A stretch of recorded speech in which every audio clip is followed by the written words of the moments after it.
Esto es Una cuestión de reputación, un podcast de Corporate Excellence. Episodios especiales por el 10º aniversario de nuestro informe estrella, Approaching the Future, tendencias en reputación y gestión de intangibles. Bienvenidos a este nuevo episodio de Una cuestión de reputación, en el que entrevistamos a expertos y expertas bajo el paraguas de Approaching the Future 2025, nuestro informe de referencia en tendencias en reputación y gestión de intangibles. En esta serie de entrevistas vamos a analizar las claves que están marcando el presente y el futuro de las organizaciones. Hoy en concreto nos acompaña Juan de Los Ángeles, consultor asociado de Think y experto en identificación de tendencias, innovación y gestión del cambio. Bienvenido, Juan, y muchísimas gracias por estar hoy con nosotros y compartir tu visión experta. Muchas gracias, encantado de estar con vosotros. Queremos profundizar hoy contigo en temas claves sobre la evolución de la comunicación corporativa, el impacto que está teniendo la inteligencia artificial en las organizaciones y también identificar tendencias emergentes que están marcando un poco la agenda de las organizaciones y verlo un poco desde tu prisma y desde tu expertise. Bienvenido, empezamos y nos vamos a comenzar la entrevista. Bueno, la primera pregunta. La comunicación empresarial y la comunicación corporativa en sí misma ha cambiado radicalmente en los últimos 10 años y ha pasado de ser una mirada muy tradicional o estanca a estar conectada con todas las áreas de una organización.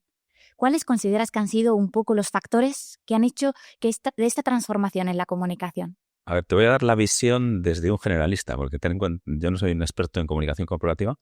En Think somos expertos en tendencias y siempre tenemos una visión un poco transversal.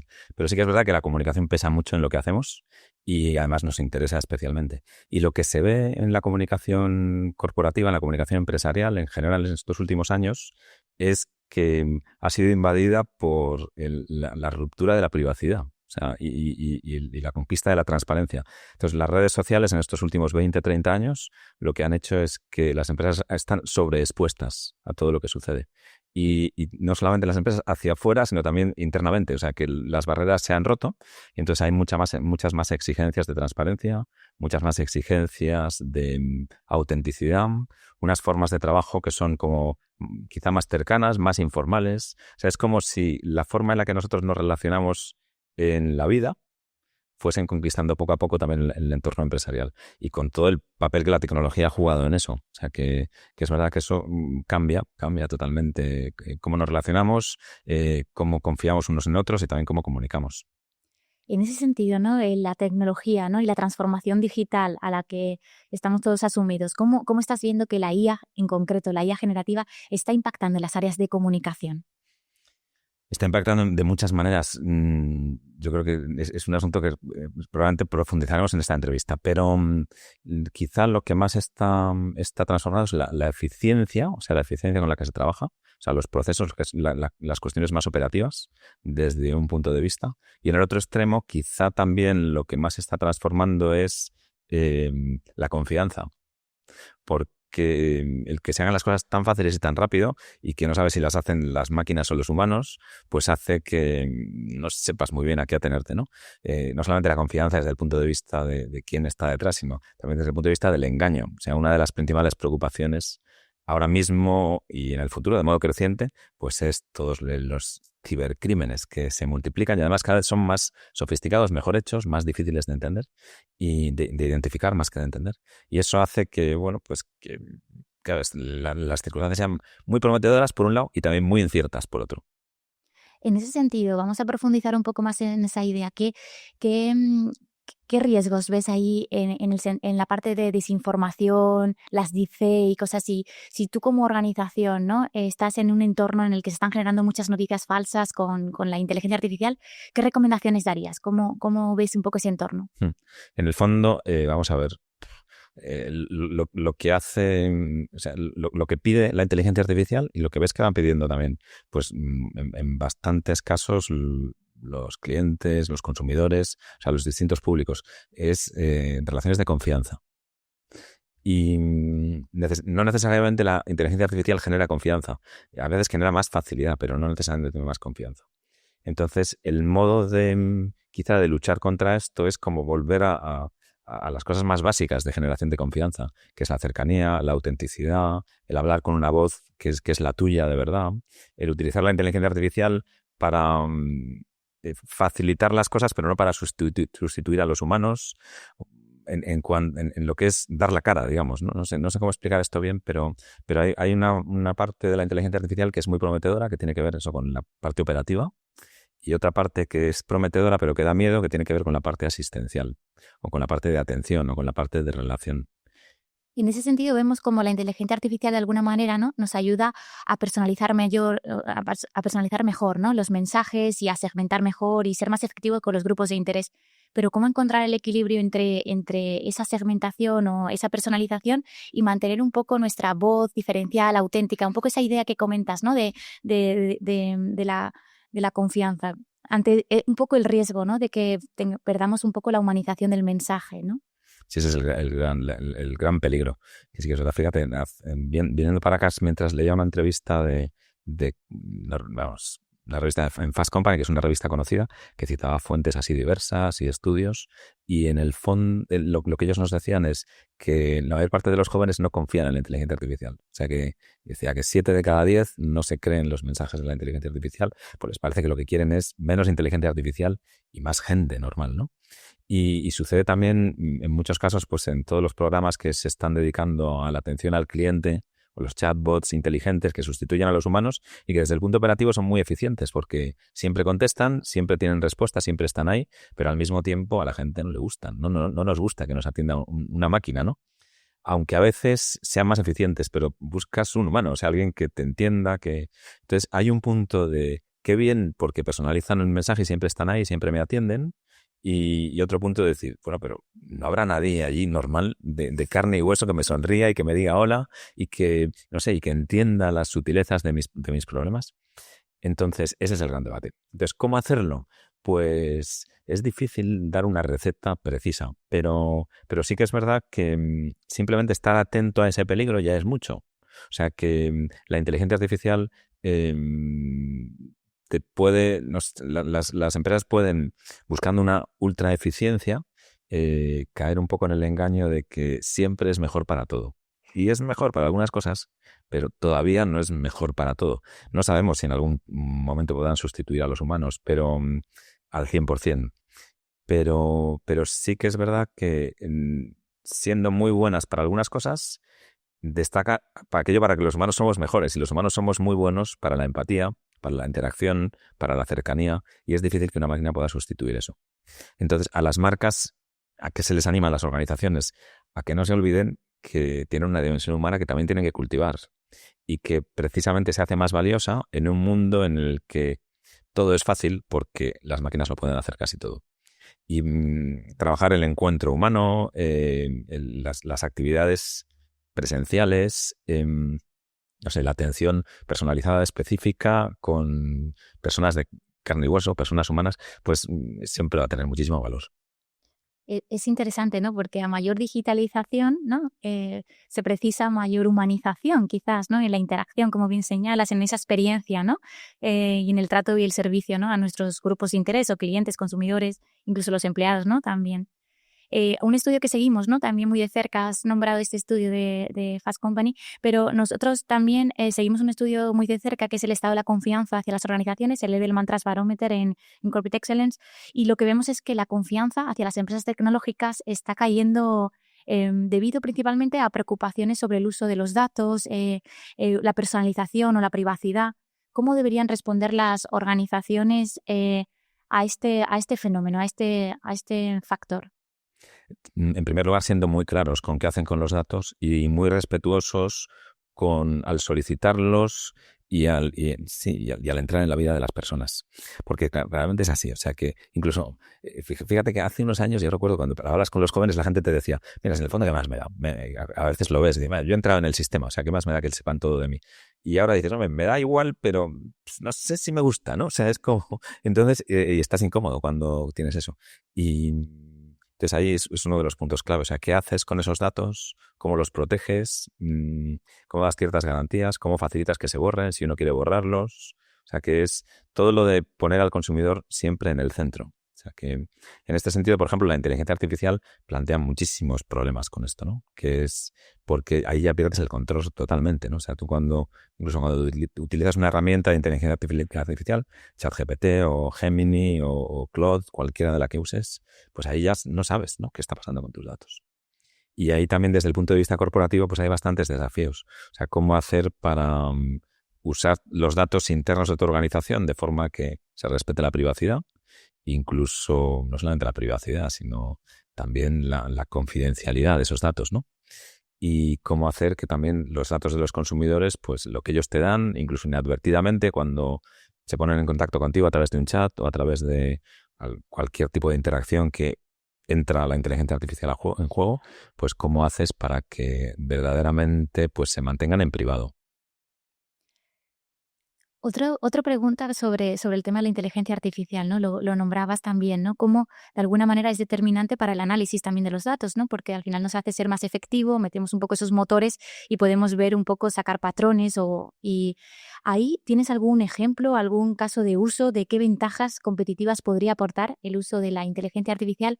Sabemos un poco los riesgos, hemos comentado un poco los retos que tenemos por delante, ¿no? Para responder a este uso ético, responsable de los datos, pero también desde el punto de vista de eficiencia, ¿qué casos así podrías compartir con nosotros?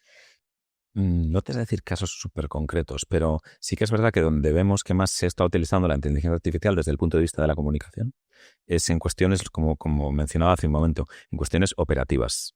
O sea, pues para hacer vídeos sin necesidad de productores, hacer textos sin necesidad de redactores, hacer audios o transformar de audio, de texto a audio sin necesidad de hacer locuciones. Y esto lo que hace es que agiliza muchísimo los procesos y hace las cosas muchísimo más fáciles. Desde el punto de vista de la personalización sucede igual. O sea que tú puedes hacer mensajes personalizados según audiencias, según como le vayas indicando a tu operador en inteligencia artificial, a un golpe de clic o a un golpe de comando de voz, a un golpe de prompt. Pero sí que es verdad que no hemos encontrado ejemplos como más allá. O sea, a veces, por ejemplo, dice, bueno, de hecho, preparando la entrevista hace un momento, cuando hablábamos de la inteligencia artificial y la estrategia, yo decía, bueno, es que la inteligencia artificial no te ayuda mucho a la estrategia. Quizá te ayuda a darte insights, pero la estrategia continúa siendo un territorio que es exclusivamente humano. Ahora, te ayuda mucho a la operativa, porque es verdad que te facilita muchísimo las cosas, haces las cosas más rápido. Eso también te plantea muchos debates, porque bueno, ¿y qué hago con el tiempo que me sobra? O sea, dices, pero ¿cómo gestiono los datos? Pero ejemplos así concretos, más allá de cuestiones operativas, me cuesta darte. Así, a ver. Es interesante también, ¿no? Ver, bueno, la inteligencia artificial aparece en nuestro informe en Approaching the Future desde el año pasado como un tema clave que está afectando está en todas partes. Y estamos un poco quizás en esta fase exploratoria, ¿no? Un poco integrándola y ver esta visión, ¿no? De cómo utilizarla desde el punto de vista de insight, de anticipación, de identificar tendencias y también en la ejecución quizás, ¿no? En esa autogeneración o esa automatización, ¿no? En la creación de contenidos. Fíjate que yo diría que como tres cosas, ¿no? Uno, cuando habla de inteligencia artificial, las empresas la están usando para ser más eficientes y los procesos más eficientes, para facilitar el trabajo, que los empleados sean más productivos, que está muy relacionado con la eficiencia, y luego para anticiparse, o sea, para ver cosas, para que te ayude a analizar información que te ayude a tomar decisiones. Pero en los tres casos, la estrategia la creas tú. O sea, falta, y como mucho te ayuda a esbozar algunas visiones estratégicas desde el punto de vista de análisis de datos, pero la estrategia la creas tú. Sí, y es interesante, ¿no? Esa alianza también, ¿no? Que el ser humano todavía, ¿no? La capacidad, la creatividad humana, la mirada, ¿no? La visión, sí, pues se siga manteniendo ahí, ¿no? Pasamos y seguimos un poco avanzando, ¿no? Sois expertos también en identificar nuevos formatos, ¿no? Y cómo las compañías y las marcas comunican y se relacionan con sus grupos de interés. En este sentido, hoy la batalla ya no está solo por la atención, que es uno de los grandes retos, ¿no? Captar la atención de tus audiencias, sino también por la relevancia. Aquí, ¿cómo están o cómo podrías decirnos que están las compañías un poco generando ese impacto real? Hablabas de autenticidad en la experiencia, un impacto real con sus grupos de interés, para captar la atención, pero también para seguir siendo o mantenerse en la relevancia. A ver, nuestra percepción es que la relevancia se consigue con la cercanía. O sea, que está pasando ahora algo parecido. Pues ya llevamos como 30 años con redes sociales, quizá no tanto, por ahí vamos a andar, como los 30 años. Y fijaros cómo Facebook cambió el concepto de amistad. O sea, es como si de repente, en cuanto llegó Facebook, ser amigo ya no era lo mismo. Porque, claro, decías que ser amigo es hacerle clic y no tiene nada que ver, ¿no? Y con las redes sociales estos últimos años, y también con toda la aceleración que ha tenido la inteligencia artificial, que ha hecho que los contenidos sean hiperabundantes, se está cambiando también el sentido de comunidad. Antes, participar en una comunidad era maravilloso y ahora participar en una comunidad es un rollo. O sea, lo que quieres es irte cuanto antes, porque son comunidades que no me representan.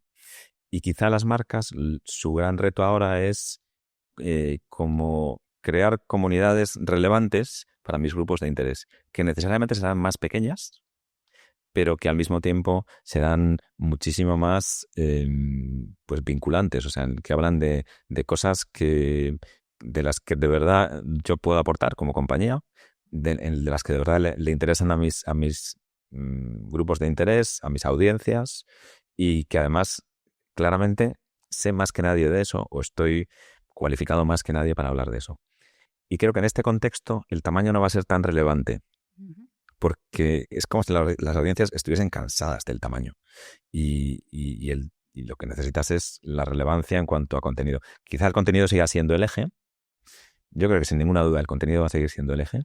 Contenido no solo es hacer vídeos, sino tener cosas interesantes que decir. A veces el contenido es responder a las peticiones de modo relevante también. O sea que es porque hay mucho mensaje, mucho contenido, mucha actividad, pero un poco de cansancio y mucha irrelevancia.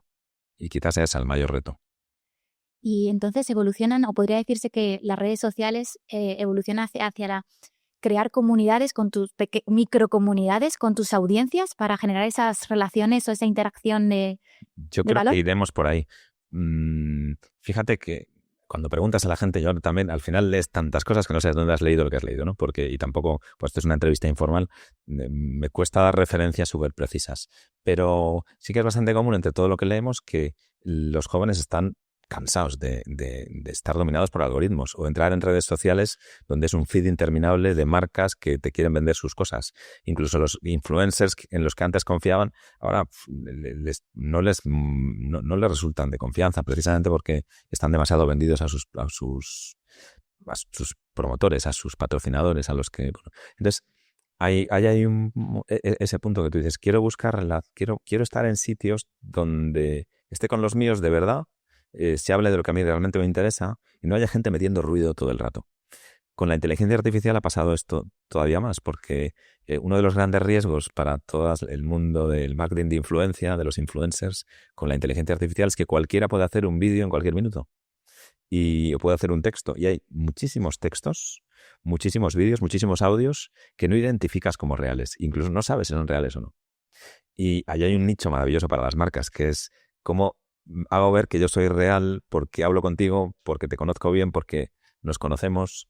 No sé, no me quiero extender mucho porque si no, pero... Y en relación al contenido, ¿no?, que veníamos hablando, también hay una tendencia hacia el contenido efímero, ¿no?, con plataformas como TikTok o Instagram Stories, que de alguna manera cambian la forma en que las marcas comunican, ¿no?, porque queremos algo muy rápido, muy ligero, muy fresco. ¿Cómo pueden las empresas adaptar su mensaje a este formato sin perder profundidad, pero también acercándolo, ¿no?, a estas nuevas lenguajes o narrativas, ¿no? Sí.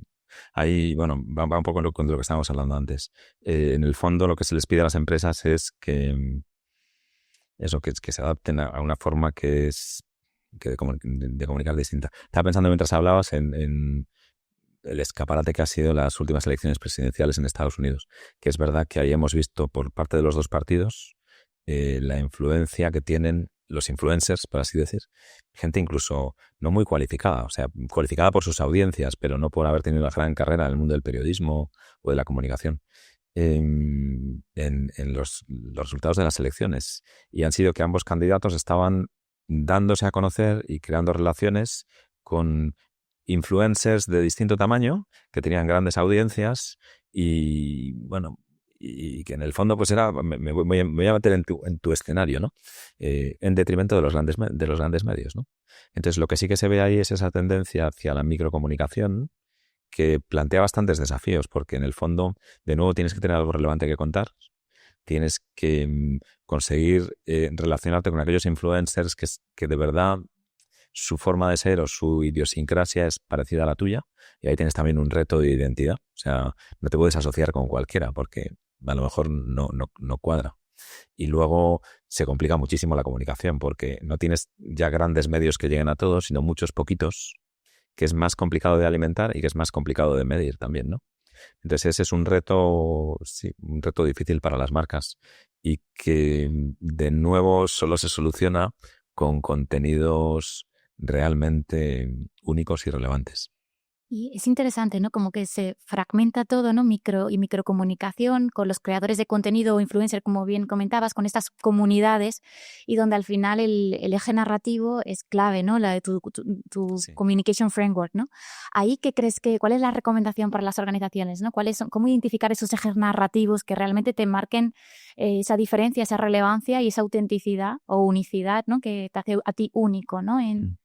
Sí, o sea, yo creo que más que nunca las marcas necesitan no pensar tanto en el número, sino en lo diferencial. O sea, que es verdad que en esta carrera por las audiencias no solamente en las teles, también ahora mismo pues en YouTube o en las redes sociales, pues tenemos un problema, las marcas corren el riesgo de desvirtuar su identidad, o sea, lo que es más valioso de ellos.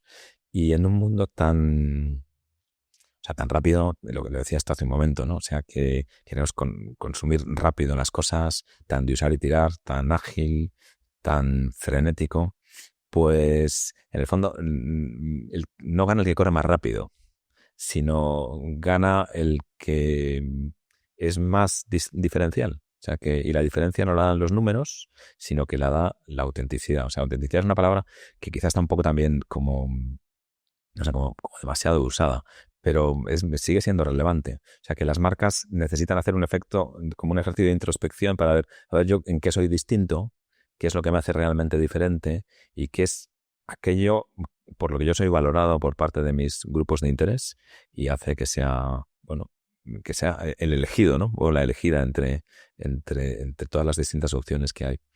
Y caer en la cuenta de que a lo mejor no necesito tener tanta audiencia y a lo mejor es más relevante tener menos audiencia pero más cercana, porque las dinámicas de la comunicación se mueven de modo distinto y se van a mover de modo distinto en el futuro, que no hace falta hacer tanto ruido, sino que hace falta ser más auténtico y esa autenticidad hace que luego pues se extienda más a lo largo. Sí. Es interesante, ¿no? Porque al final, cuando comunicamos, o sea, en la fórmula de reputación lo tienes que hacer muy bien, ¿no? En determinados ejes que impactan en la percepción, en la cabeza de las personas, pero también contarlo, ¿no? Y al final, cuando queremos contarlo es porque queremos impulsar comportamientos, ¿no? Entonces, bueno, entender muy bien nuestra audiencia y intentar generar ese vínculo, esa relación, no tanto ir a la cantidad, sino a la calidad, ¿no? Y realmente llegar a quienes queremos llegar, ¿no? Es interesante ver eso, ¿no?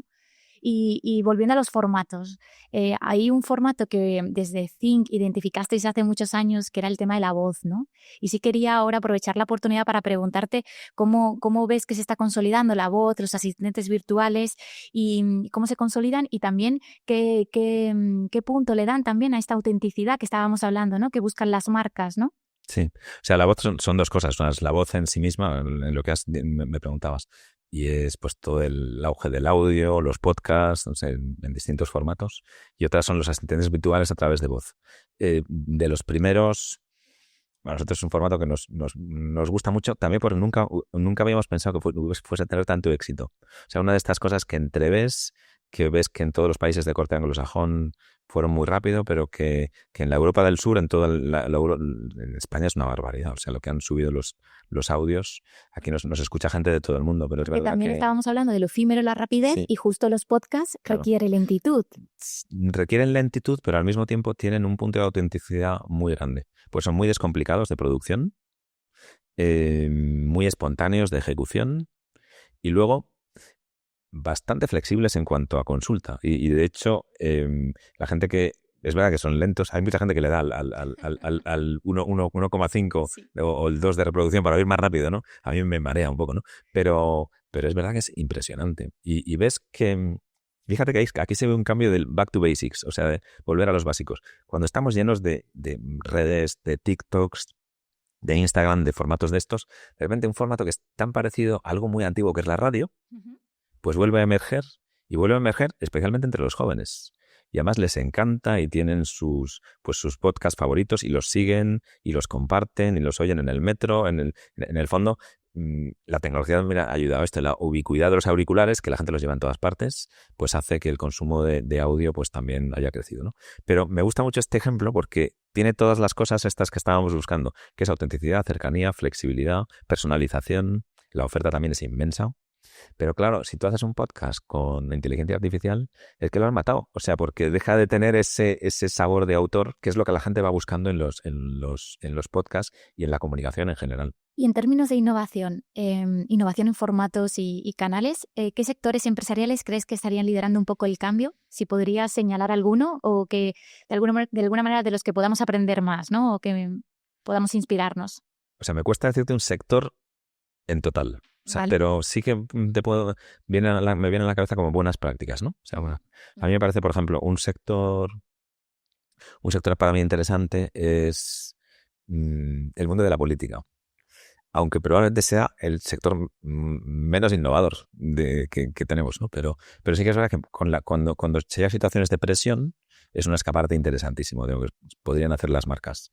Lo mismo que las elecciones de Obama, se generalizó el uso de las redes sociales desde el punto de vista empresarial, pues en las últimas elecciones en Estados Unidos, que es un escaparate y una inversión millonaria en todo tipo de recursos, ahí hemos visto también la generalización de los influencers y microinfluencers en la comunicación política en este caso, pero también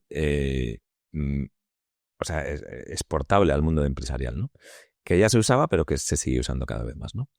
En el mundo de entretenimiento, a nosotros nos sorprende mucho ver cómo hay actores y actrices muy conocidos que renuncian a las redes sociales. Entonces dices, ahí va, qué interesante este fenómeno, ¿no? Y también eso es una buena práctica que antes nos parecía impensable y que hubiésemos dicho, esto no va a funcionar, ¿no? Y les funciona. Les funciona porque se convierten en más exclusivos, más interesantes, más buscados, seleccionan muchísimo más las cosas que cuentan y por tanto, pues cuando dicen algo tiene muchísima más relevancia que si siempre estuvieses hablando. Y bueno, es una práctica muy interesante. Me fascina también cómo están haciendo algunos bancos. El sector de la banca en general tiene mucho ejemplo de intento de conexión con las audiencias y de atención. O sea que la atención también es bastante relevante. En este contexto, la autenticidad pasa por atender bien. O sea, y sucede que cuando antes eran muy relevantes las campañas creativas y siguen siéndolo, ahora lo que el cliente dice es no me líes, o sea, no me cuentes tantas cosas y atiéndeme bien cuando te llamo, ¿no?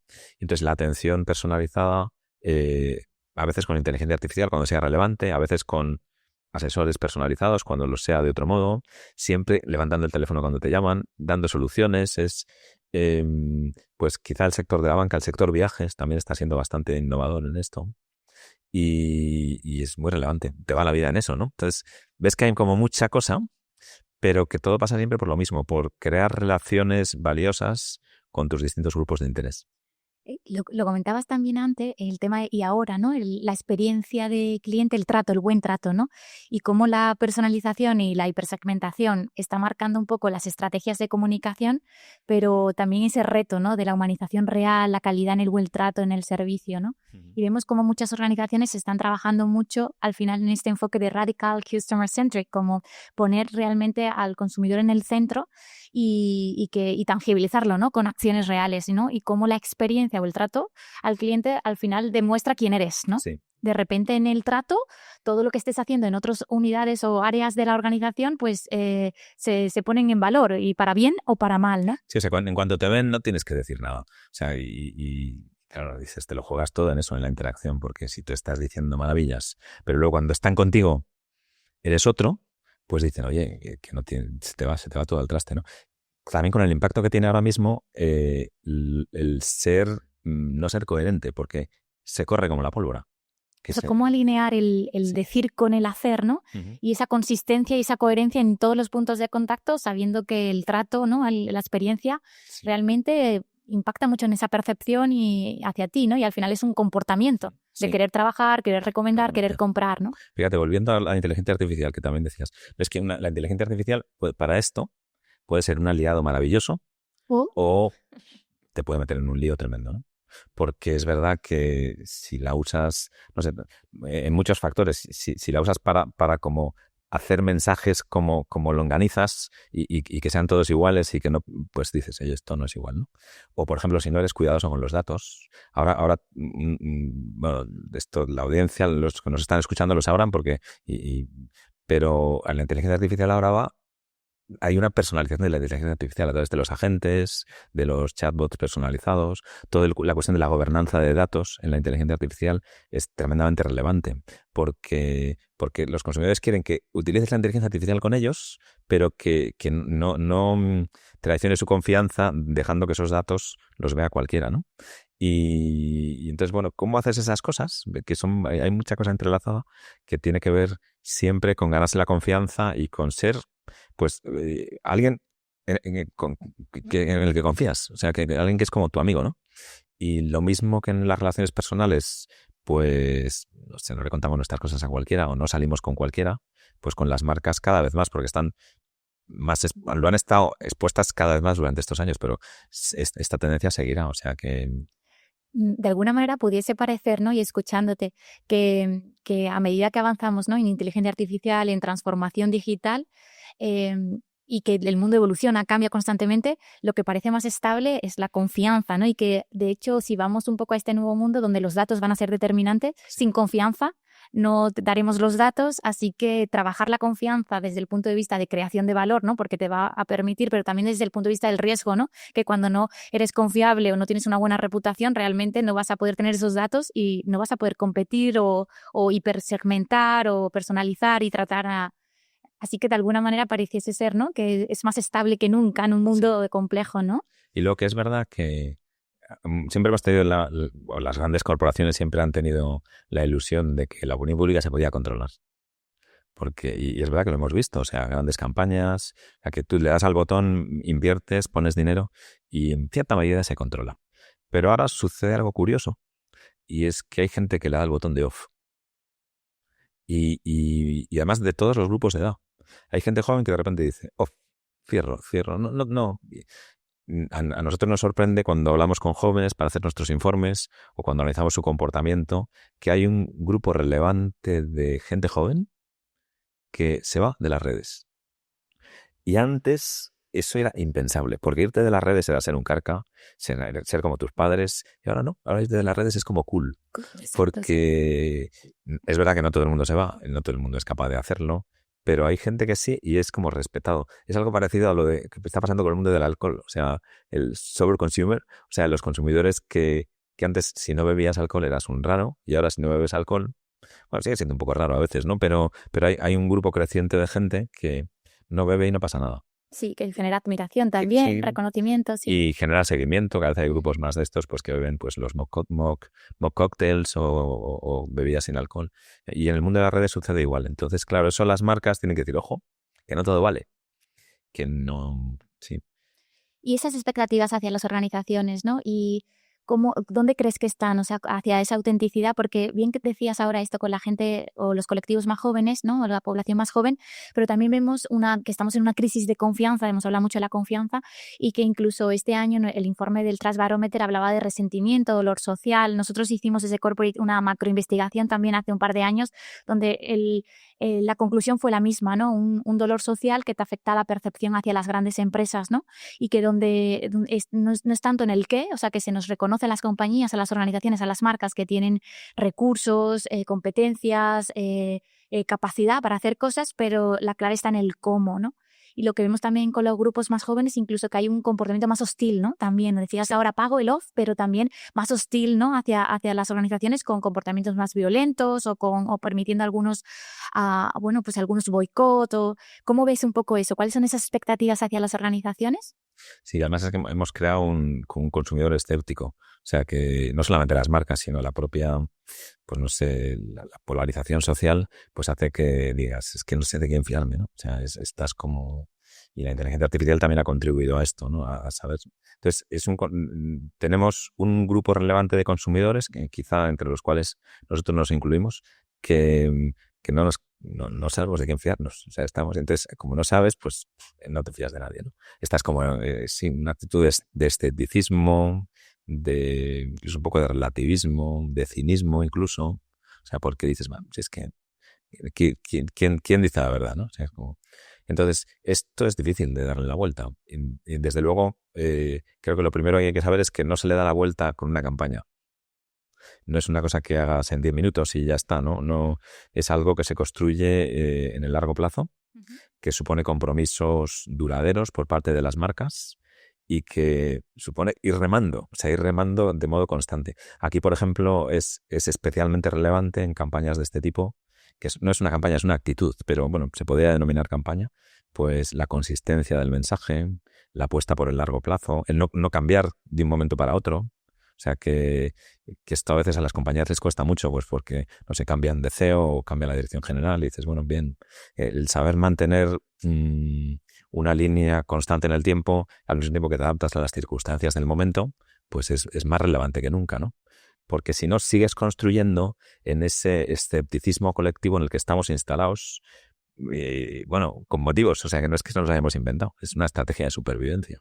No, pero es interesante, ¿no? Ser fieles a quienes somos, ¿no? Y veíamos también en el informe, ¿no? Viendo un poco, estamos analizando 10 años de tendencias en reputación intangibles en este 2025 y veíamos que aparecía el liderazgo responsable, y decíamos, bueno, pero ¿qué significa un liderazgo responsable? Y era un liderazgo anclado en tu propósito, con una cultura fuerte, con principios y valores, con una mirada a largo plazo y que dialoga, ¿no? Con grupos de interés, que intenta realmente entender qué se espera de esa organización y con respuestas, compromisos reales, responder a ello, ¿no? Sí, que escucha. O sea, que un liderazgo que escucha. Que claramente que eso es lo difícil. A veces vamos tan rápido que no nos da la vida para escuchar, ¿no? Y nos pasa a las personas y también les pasa a las empresas. O sea, que... Eres experto en ayudar a las organizaciones a pensar, ¿no? Y dibujar esos escenarios de futuro e identificar tendencias que son claves para su sector, para la organización. ¿Por qué es tan relevante desarrollar esta capacidad de escucha que venías un poco diciendo, de inteligencia? ¿Y cómo pueden hacer las organizaciones, ¿no? Pasar esta escucha, estos insights, convertirlos realmente en compromisos, en acción, ¿no? Uh-huh. Pues precisamente la incertidumbre hace que, no sé, que tengas que parar más a pensar. O sea, cuando todo está revuelto, cuando todo va a toda velocidad, cuando las cosas cambian, pues si no te paras, pues claro, la vida te lleva, ¿no? O sea, el tomar el control de tu propia vida cuando todo a tu alrededor se mueve a toda velocidad es muchísimo más difícil que cuando todo está tranquilo. Y a las empresas les sucede igual. O sea, que ves que para mantener tu propósito, tu estrategia, tu sentido, en momentos en los que todo cambia tanto, hay tanta incertidumbre, hay una cierta ansiedad, porque ves que claro, las cosas mañana no van a ser como eran ayer y hoy ya son distintas, ¿no? O sea que, entonces, eso te exige, pues, afinar la mirada y también dedicar un poquito más de tiempo a la reflexión. O sea, nosotros siempre decimos, cuando la gente nos dice, bueno, ¿qué hacéis en Think? Porque lo que hacemos es tratar de identificar tendencias y anticipar el futuro en la medida en la que se puede. Entonces decimos, mira, hacemos algo que puede parecer muy raro, que muchas compañías ya lo hacen por defecto, pero nos parece que en estos tiempos, quizá en el futuro, empresas como la nuestra serán bastante comunes, como ya lo son en algunos países, que son empresas que ayudan a las grandes corporaciones, a las grandes marcas, a mirar el presente y pensar en el futuro. A pararte, a sacar tiempo para pensar y a base de compartir conocimiento. Entonces, esta es una habilidad, para nosotros es una soft skill que todas las marcas tendrían que tener, que es la capacidad de ver el futuro, de pensar el futuro. Y nosotros acompañamos en eso, pero va más allá de lo que cualquier empresa externa pueda ayudarte, ¿no? Es esa capacidad de reservar tiempo para pensar, reservar momentos para la reflexión, reservar momentos para el estudio, dedicar recursos a analizar tu ecosistema. Y claro, eso es esencial, sobre todo en momentos como los de ahora, que va todo muy rápido. ¿Y cómo ves un poco la evolución? ¿Ves esta actitud y esta mirada en las empresas de una forma más avanzada o todavía nos falta mucho camino por recorrer, ¿no? Desarrollar esta capacidad, ¿no? De introspección, de conexión con el contexto, de entender muy bien, ¿no? Que ese contexto social y contextual. O sea, está distribuida de modo muy desigual. Vemos muchas empresas que están adoptando esta mentalidad, claramente, y que tienen esa preocupación por estar al día. Con independencia de que lo vayan a utilizar para algo, porque a veces quieres estar al día porque tienes un lío. Y otras veces quieres estar al día, pues no sé, porque hay algo que no entiendes. Y hay muchas empresas que quieren estar al día para estar al día. Porque estando al día se les ocurren cosas, se anticipan, van por delante, se mantienen competitivos. Entonces, cada vez tenemos más empresas. Hay otras que les cuesta mucho porque el cambio es incierto. O sea que, y la realidad de un mundo tan rápido, pues te genera incertidumbre. Y ante la incertidumbre hay gente que lo que hace es que se mete en el caparazón. O sea, dice, bueno, que pase lo que pase, pero que pase la tormenta. Entonces la tormenta no va a pasar. O sea, porque no es tormenta permanente y en los próximos años pues todavía se va a acrecentar. Tenemos un ecosistema mundial muy alborotado y que se va a alborotar todavía más. O sea, estos próximos años van a ser años difíciles. Pero la única forma es eso, es pararte, mirar, pensar, reflexionar para poder estar un poquito al día. Y ahora para terminar, y con la mirada ya puesta también en el futuro, ¿no? Si una empresa quiere seguir siendo relevante en la próxima década, ¿cuáles serían tus 3 recomendaciones, ¿no? que debería de empezar a hacer desde hoy? A ver, 3 recomendaciones. Todas las recomendaciones así numeradas es como difícil, ¿eh? Siempre me metéis en este aprieto. Para intentar 3. sintetizar. Voy a ver si consigo dar 3. Sí. A ver, pues mira, una de las cosas que yo diría, la primera es, fíjate que esto no ha salido, pero me parece que está siendo bastante relevante.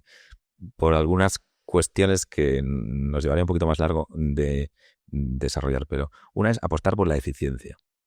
O sea, estamos en un mundo que es la escasez como estilo de dirección y estilo de estar en el mundo, pues vuelve a ser bastante relevante. O sea, hacer más con menos y no derrochar. O sea, y esto tiene que ver con la sostenibilidad, tiene que ver con la eficiencia, tiene que ver con la burocracia, tal. Y entonces los consumidores son muy o sea, como les importa mucho la escasez, la scarcity. O sea, es decir, voy a hacer cosas que es escasez y, bueno, y esto decía eficiencia. Esa para mí sería una apuesta clarísima. La otra apuesta, la segunda cosa podría ser la tecnología, o sea, abrazar la tecnología, que no supone abrazarla de modo acrítico, sino integrar la tecnología en tu forma de ser, en tu estilo de marca, en tu propósito y saber aprovechar lo bueno y minimizar lo malo.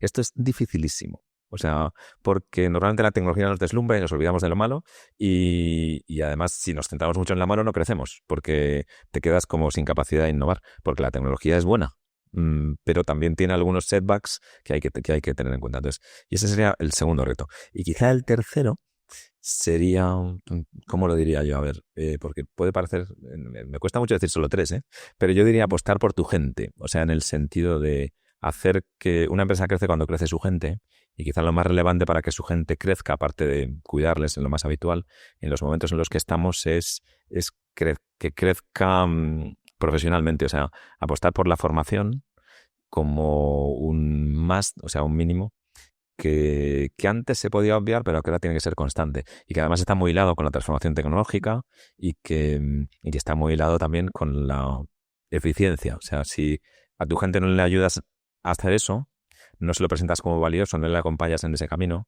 pues es difícil que la empresa pueda transformarse. Se me ocurren estas 3.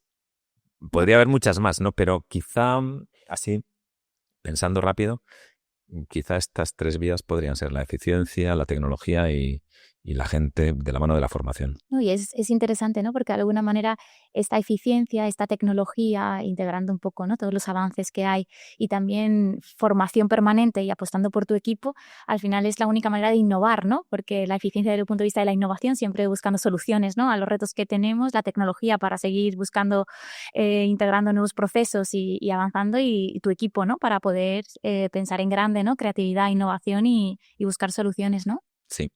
Entonces, bueno, estas serían las recomendaciones para avanzar, ¿no? Para avanzar hacia el futuro y empezar desde hoy. Así que desde aquí, Juan, yo quería darte las gracias en nombre de Corporate Excellence y directamente en mi persona por compartir estas reflexiones, ¿no? Y ayudarnos a pensar en cuáles son los grandes temas que están afectando hoy en día a las marcas desde el punto de vista de la comunicación, los nuevos formatos para relacionarse con sus grupos de interés, cómo interrumpe la disrupción, por así decirlo, ¿no? Que ha supuesto la inteligencia artificial y cómo se están un poco moviendo las expectativas, ¿no? Y la necesidad de esa autenticidad, esa generación de confianza por parte de las marcas. Así que sin duda son temas claves en el presente y de cara al futuro de las organizaciones, y darte las gracias desde aquí. Gracias a vosotros, es un placer compartir estas ideas y no sé, tener la ocasión de compartirlas con quien nos escuche. Pues siempre es una ocasión de aprender, o sea que muchas gracias a vosotros y mucha suerte con las próximas entrevistas y con el 10º aniversario. Pues muchísimas gracias, estamos muy felices, ¿no? Y a todos los que nos escucháis, pues invitaros a que vengáis a la web de Corporate Excellence, que conozcan todos los resultados de esta entrevista, ¿no? Pero de todas las que estamos haciendo con los expertos y con los resultados del informe, que cada año nos permite ver cuáles son los principales temas que impactan en la agenda empresarial y que de alguna manera pues nos ayudan a entender un poco el ecosistema en el que todos estamos y cómo tomar mejores decisiones, ¿no? Para seguir avanzando como empresas, como personas profesionales, ¿no? A todos los que nos escucháis, os recuerdo que en la web de Corporate Excellence tenemos un site especial donde estamos subiendo todos los materiales de Approaching the Future, tendencias en reputación y gestión de intangibles. Y vemos cómo año tras año este informe se convierte en una herramienta estratégica para las organizaciones, para entender el presente y el futuro de las mismas. Así que desde aquí os animo a visitarlo y os doy las gracias por escucharnos y también por acompañarnos. Muchas gracias, Juan, por estar hoy con nosotros. Gracias a vosotros y hasta la próxima.